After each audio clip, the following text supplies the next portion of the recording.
Have you ever heard a story so shocking, so unsettling, that it makes you question the very nature of scientific research?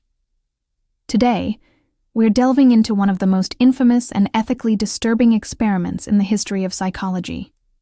The 1939 study that would later be chillingly nicknamed the Monster Study.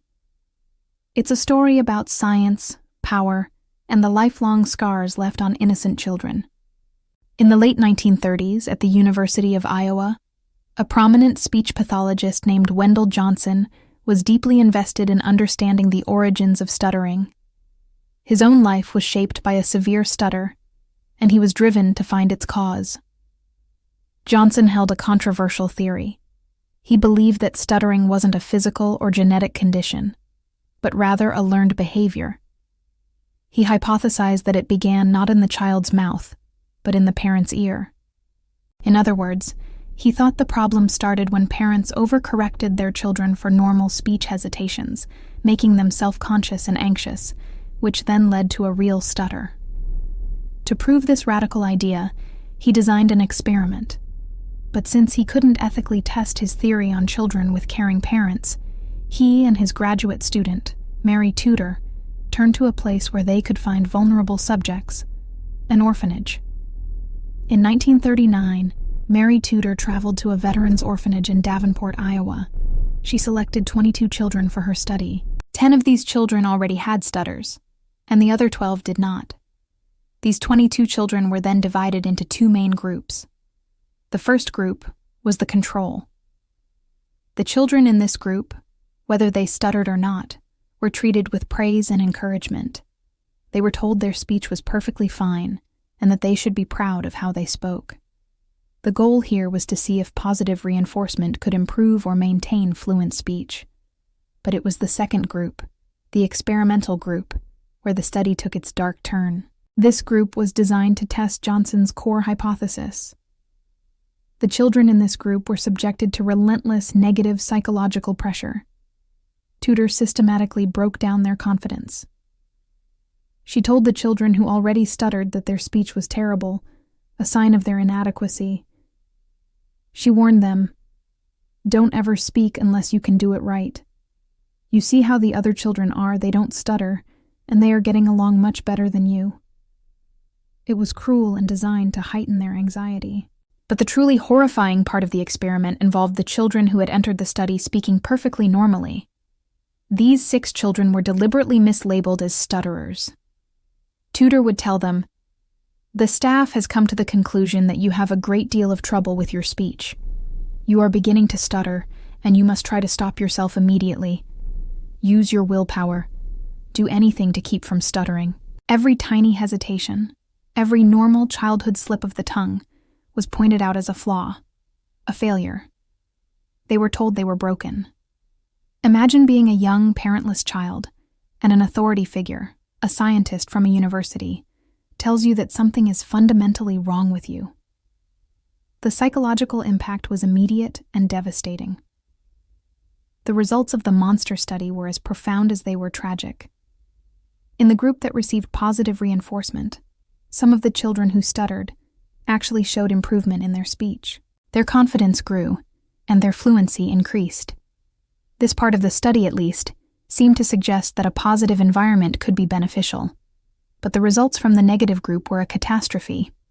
The children who already stuttered became more withdrawn, and their stutters worsened under the constant criticism. And what about the children who started with perfectly normal speech?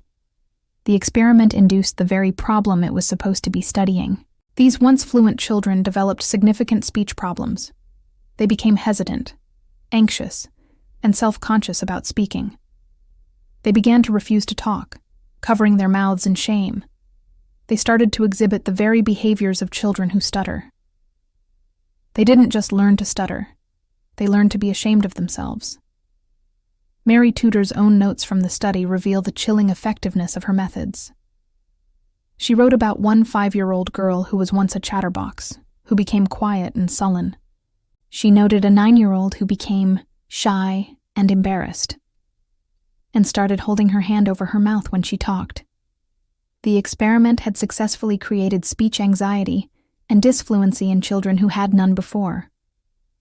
But the damage went far beyond just their speech patterns. The constant belittling and criticism inflicted deep and lasting psychological wounds. These children developed severe self-esteem issues. They learned to see themselves as flawed, as failures. They carried these scars with them for the rest of their lives. For decades, the study was hidden from public view, buried in the university archives. Dr. Johnson, despite the results, never published it. Perhaps he recognized the ethical firestorm it would ignite, or perhaps he couldn't face the monstrous reality of what he had orchestrated. The truth only began to surface in the early 2000s, when an investigative reporter uncovered the story. When the details of the monster study finally came to light, it sent shockwaves through the academic and public spheres.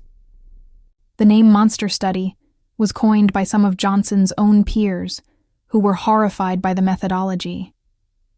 The surviving participants, now elderly, were tracked down. Their stories confirmed the lifelong impact of those few months in 1939.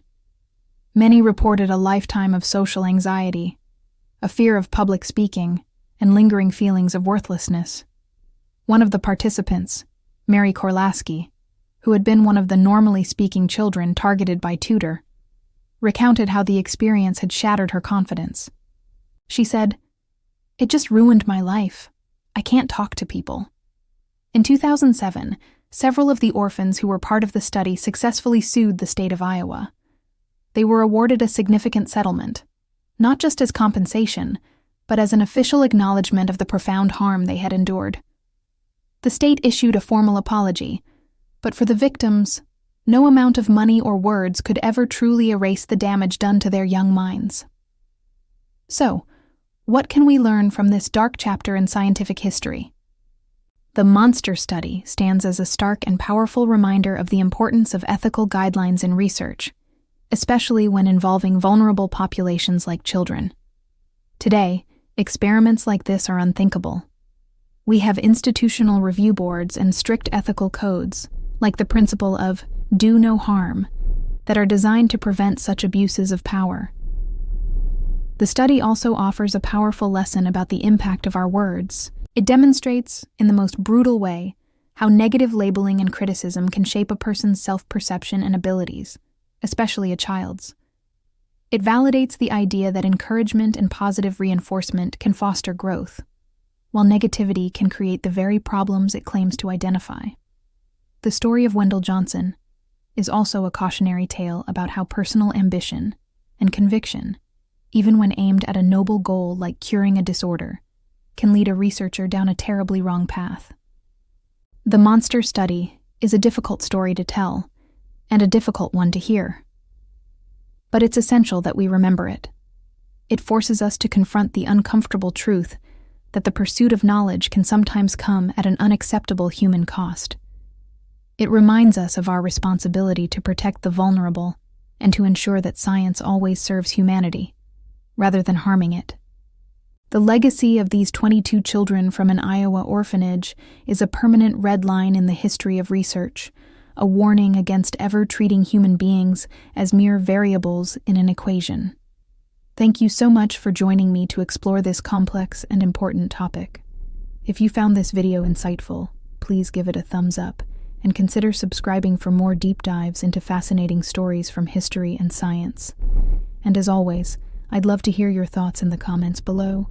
Take care, and see you in the next video.